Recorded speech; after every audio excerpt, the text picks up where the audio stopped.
Listen to the vibes. Welcome, everyone, to another episode of Vibes. And I'd like to welcome here Max Emma, who is a certified franchise executive. And you offer services like bookkeeping, things like that. I'll tell you what, let's start it off right. You tell us a little bit more about you. Sure. Kyle, thank you for having me. It's great to be here. So I actually run several companies, but they all are structured around franchising. So my business that I started with my co-founder in 2011 is called BooXkeeping, and we provide bookkeeping for pretty much franchise brands in the United States, and we're right now doing it for over 100 brands, such as Fast Sign, Signorama, Sport Clips, and we provide bookkeeping for such brands in all 50 states. And then from that, we've decided to franchise our own brand. And now BooksKeeping is a franchise as well, selling bookkeeping franchises. I understand you're in Texas. We have two franchisees in Texas already, and the number is growing. Pretty much we help people to run their own accounting business. We provide them clients, we provide them employees, training, so on and so forth. And lastly, I've decided that if somebody's not a good match for bookkeeping, which obviously accounting is not for everybody, we're not gonna um, judge people on that. But if you hate numbers, maybe this is not a business for you, even if you're not planning to do the work yourself.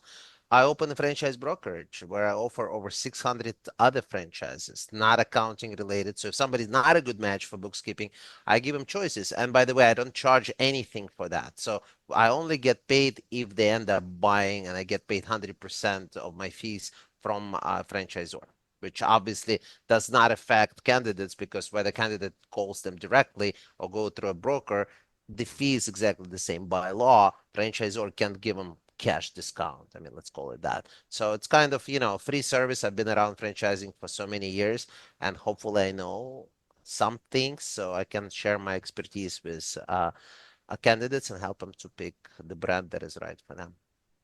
You said you've been around franchising for a long time. What made you get into all that? An accident. Majority of my life, most of my life, when I came to the United States, immigrated from the former Soviet Union almost 32 years ago, um, everything that I ended up doing, I got into by accident, which actually that's one of my rules, and I teach my kids that don't leave any doors that you pass by closed. Just open them and try to open them. If they're locked, knock.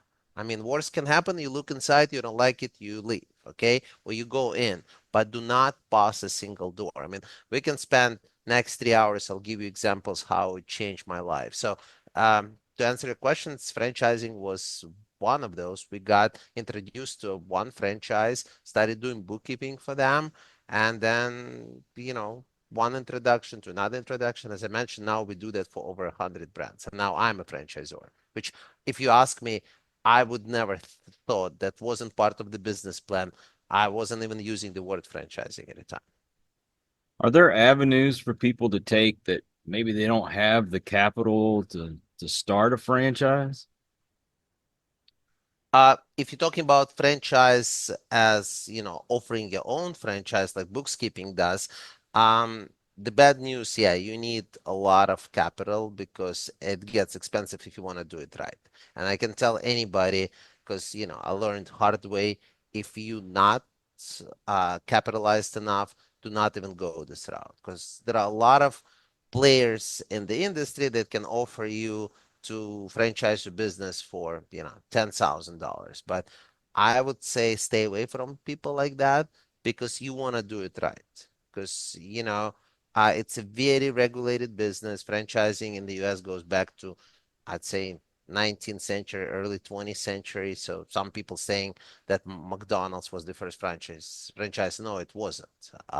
It was just, one of the, if not the most famous franchise, but there were franchises before that. And so my point is, you want to hire lawyers, you want to do it right, because you want to make sure you are bulletproof and nobody can sue you, nobody can take away your intellectual property. So a lot of people, they just go pay, whatever, $10,000 and all these consultants do. They just plug in your name, your address, and so on and so forth, and they use the same, same form for accounting franchise or pizza restaurant, which is obviously is not right. Now, are banks reluctant to, or they get excited about helping people get loans for this stuff? So to open your own franchise, I guess you can, but it goes on your personal, based on your personal credit and history and so on and so forth. But if you want to buy a franchise, there are a lot of avenues to get finance. Some franchises offer financing themselves. Some franchises are like bookkeeping, for example, and out of 600 we offer, I'd say at least 60% of them are SBA approved. Mhm. So the government does help you to get a loan. Yeah, you probably have to come up with a down payment, but look, some franchises you can get in as low as, 25, $30,000. So really, and if you can finance majority of it, then you're fine. But, have a plan how you're gonna do it. That's what consultants do, because some people just go in without a plan, and this is a problem. You've had a lot of ups and downs to get here. Do you mind talking about it?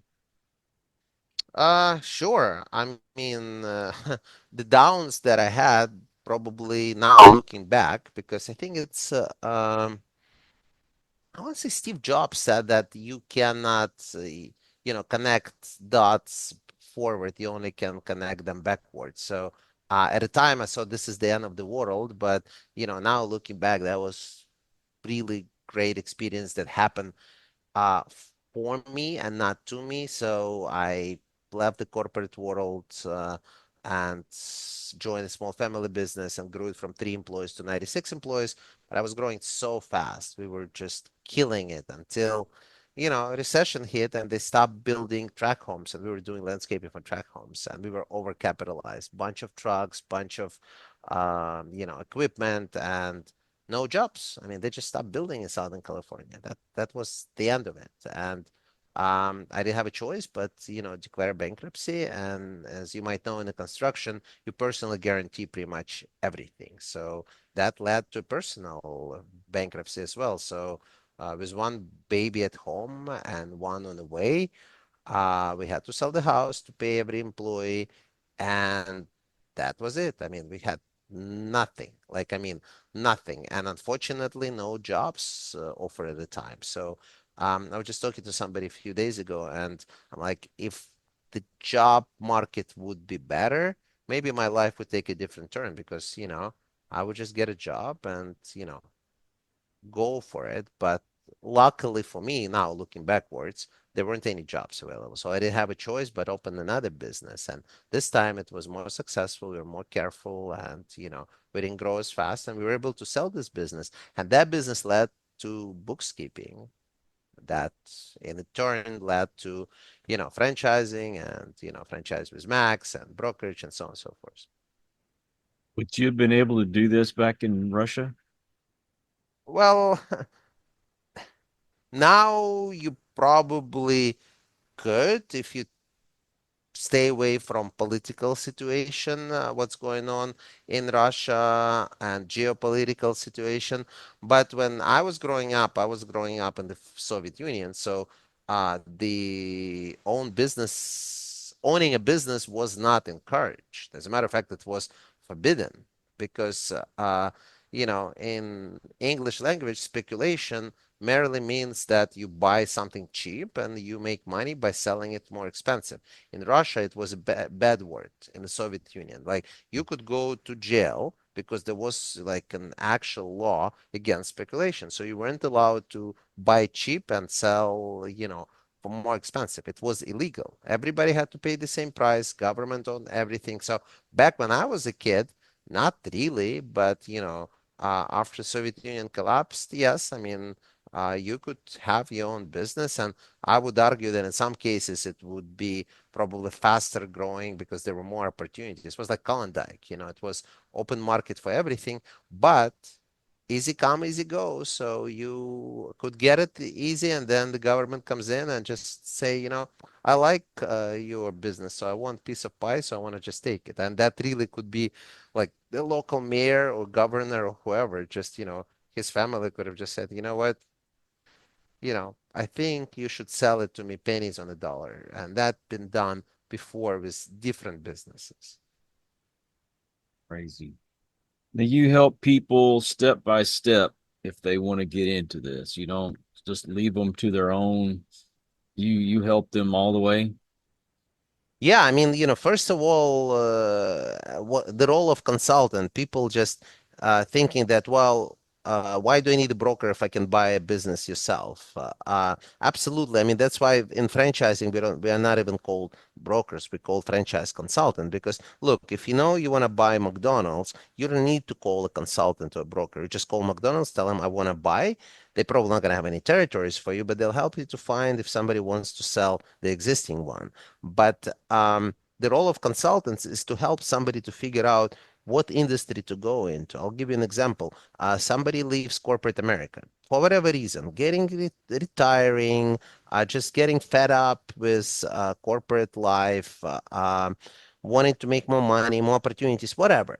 But they don't know what to do. So my role is to actually talk to them and analyze and see where they want to be in 3 years, how much they want to work, what kind of business they like, and then give them options. And let's say a painting franchise is something that they want to do.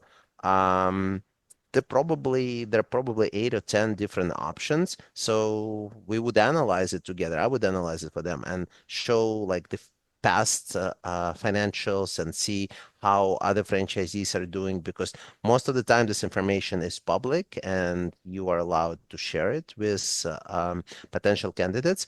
And then let's say there are 4 or 5 finalists, then my job would be to find out if any of them are available in the area where this person wants to buy a franchise because, you know, they can be conflicted out and maybe there is only one or two.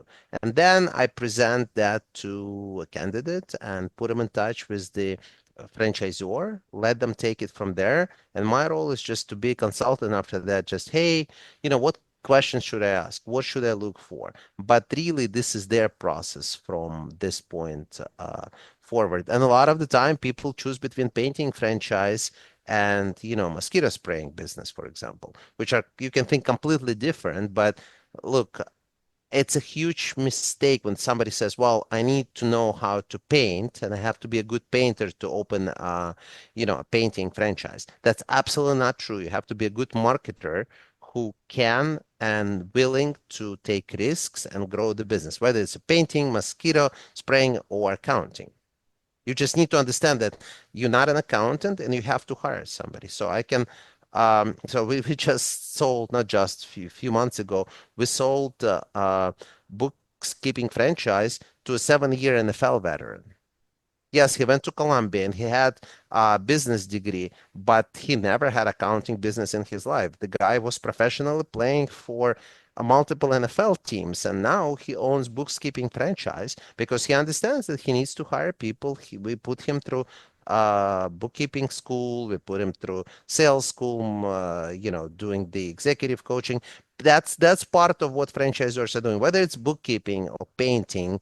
And honestly, Kyle, don't ask me why I got stuck on painting. Could be anything. Fill the blank. When somebody's watching this and they have a question, do you have on a website or an email or something they could ask you a question? Yeah, absolutely. I mean, the way I structure my businesses before, I had a hard time to tell people, well, if you want bookkeeping, go here. If you want broker, go here. So now I just created this website, franchisewithmax.com. And right behind me, you can see the QR code. You can scan it. Or you can just go franchise with Max, and it gives you option. What do you want to talk about? And it's still you would get to me, but by the way, I would not be able to succeed in any of the businesses if I was doing it myself. I have teams in every one of my businesses, and honestly, that's the only way to do it. Is who, not how. Okay, you have to have people around you who are better than you and who are, concentrating on certain things of the business. So anyway, eventually people would get to me, but they would go through different channels, depends what they're looking for. So it's franchisewithmax.com. Are you on social media? I'm on LinkedIn. I do have Facebook. You can look up Franchise with Max. You can look up Bookkeeping. To be honest with you, that's my personal choice.